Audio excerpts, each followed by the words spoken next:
السلام علیکم ویورز، میں ہوں شاکر سولنگی۔ ویورز، اسلام آباد میں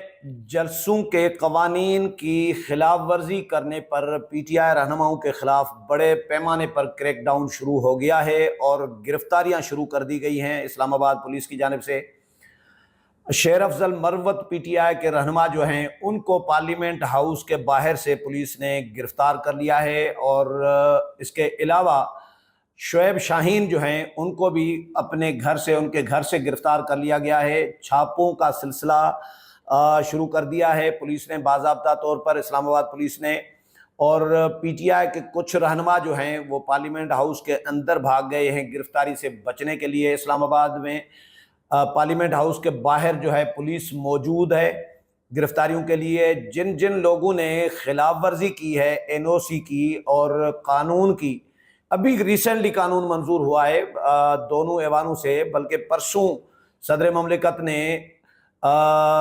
سیٹرڈے والے دن جو ہے صدر مملکت نے دستخط کیا ہے اس قانون پر، نئے قانون پر۔ قومی اسمبلی نے بھی منظور کیا، سینٹ نے بھی منظور کیا، اور قانون یہ ہے کہ اسلام آباد میں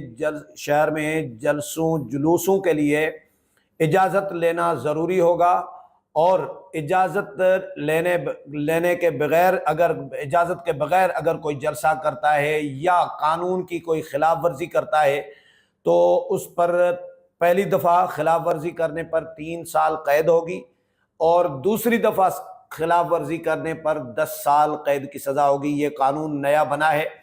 اب پی ٹی آئی کے خلاف قانون کی خلاف ورزی کے، یعنی جو این او سی تھا وہ اس قانون کے تحت ظاہر لیا گیا تھا، اور کل جو انتظامیہ نے وارننگ دیتی رہی، انتظامیہ ایڈوانس میں ان کو وارن کیا گیا کہ بھائی آپ نے 7 بجے جلسہ ختم کرنا ہے، کیونکہ آپ نے این او سی لیا ہے کہ 4 بجے سے 7 بجے تک ہمارا جلسہ ہوگا۔ تو آپ کو انتظامیہ نے فیسلیٹیٹ کیا، آپ کو روٹس بنا کے دے دیے کہ بھائی یہ روٹس ہیں، کہ ان روٹس کے ساتھ آپ کی گاڑیاں، آپ کے قافلے جو ہیں، آپ کے کارکنان اور جلوس جو بھی جہاں سے آئے گا قافلہ، وہ ان روٹس کے ساتھ جائے گا۔ باقی روٹس کو آپ ڈسٹرب نہیں کریں گے، شہریوں کے لیے عذاب نہیں بنیں گے، شہریوں کو تکلیف کا باعث نہیں بنیں گے شہریوں کے لیے۔ یہ روٹس بنا کر انتظامیہ نے فیسلیٹیٹ کیا، اس کے باوجود انہوں نے روٹس کی بھی خلاف ورزی کی۔ کل آئی جی اسلام آباد کو میں سن رہا تھا ٹی وی پہ، تو انہوں نے بھی کہا کہ 3-4 طرح کی خلاف ورزیاں کی گئی ہیں این او سی کی۔ ایک تو ٹائم کی خلاف ورزی کی گئی ہے، اور کہ 7 بجے کے بعد بھی جلسہ ختم نہیں کیا گیا، اور یہ کوئی رات کو 8:30-9 بجے تک یہ لگے رہے، 9:30 بجے تک شاید، تو دیر تک یہ جلسہ چلاتے رہے۔ اور دوسرا پولیس کے ساتھ پتھراؤ کیا ہے، یہ بھی خلاف ورزی ہے قانون کی، کہ بھائی آپ کو پولیس روٹ کی خلاف ورزی کرنے سے روک رہی ہے تو آپ نے پتھراؤ کر دیا پولیس پر، جس پہ پولیس کو پھر شیلنگ بھی کرنا پڑی۔ تو یہ پتھراؤ کرنا، روٹ کی خلاف ورزی کرنا، ٹائم کی خلاف ورزی کرنا، این او سی کے تحت جو ٹائم لیا گیا تھا اس کی خلاف ورزی کرنا، پھر جلسے میں جو گالم گلوچ کی گئی ہے علی امین گنڈا پور کی جانب سے، وہ تو تقریر سے ہی لگ رہا ہے، شکل سے ہی لگ رہا ہے، باتوں سے لگ رہا ہے کہ وہ شاید انہوں نے شہد کی بوتل پوری کوئی چڑھا لی تھی، پتہ نہیں کیا، جو شہد پکڑی گئی تھی بنی گالہ میں ان سے، تو ایسا لگ رہا تھا۔ خواتین کو گالم گلوچ کیے ہیں، صحافیوں کو گالم گلوچ کیے ہیں، مریم نواز کے بارے میں پتہ نہیں کیا کیا بولا ہے۔ تو یہ اس طرح کی جو تقریر تھی، اس پر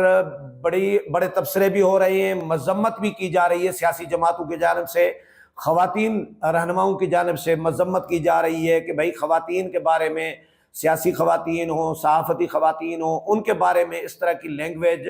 یہ ان کی اپنی تربیت کی عکاسی کرتا ہے کہ ان کی اپنی تربیت کیسی ہے، ان کا اپنا خاندان کیسا ہے، وہ کس خاندان سے بلانگ کرتے ہیں، یہ اس کا عکاس تھا۔ کل کی ان کی تقریر اس کی عکاسی کر رہی تھی کہ وہ کس خاندان سے تعلق رکھتے ہیں اور ان کی تربیت کیسی ہے۔ تو علی امین گنڈا پور نے بھی سمجھے قانون کی خلاف ورزی کی ہے کہ بھائی آپ کسی کو تھریٹ کریں، آپ کسی کو گالم گلوچ کریں، ابیوز لینگویج استعمال کریں کسی کے بارے میں، خواتین کے بارے میں، تو یہ بھی خواتین بھی ان کے خلاف، جن کے خلاف یہ بولا ہے اور وہ بھی ان کو بھی جا کے مقدمہ درج کرانا چاہیے۔ میں تو یہ کہوں گا کہ بھائی ان خواتین کو بھی جانا چاہیے تھانوں میں اور ان کے خلاف ایف آئی آرز کرانی چاہیے۔ علی امین گنڈا پور سمیت جتنے بھی جو رہنما ہیں جنہوں نے خلاف ورزی کی ہے، ان کے خلاف مقدمات تو یقیناً ہوئے ہیں، تبھی تو گرفتاریاں ہو رہی ہیں، مقدمات کے بغیر تو گرفتاری نہیں ہوگی۔ تو اب پی ٹی آئی کے رہنما اس وقت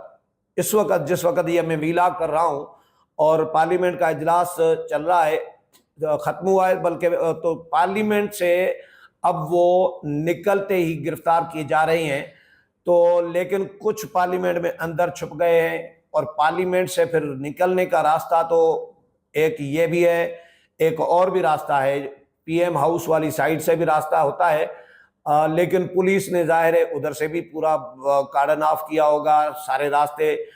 پولیس نے بند کیے ہوں گے۔ نکلنے والے جو راستے ہیں کہ کہیں سے نکلیں گے، جہاں سے بھی نکلیں گے تو وہ گرفتار کیے جائیں گے۔ تو کچھ رہنماؤں کے لیے کہا جا رہا ہے کہ وہ اندر چھپ گئے ہیں، تو اس میں عمر ایوب صاحب کی بھی گرفتاری کا امکان ہے، اور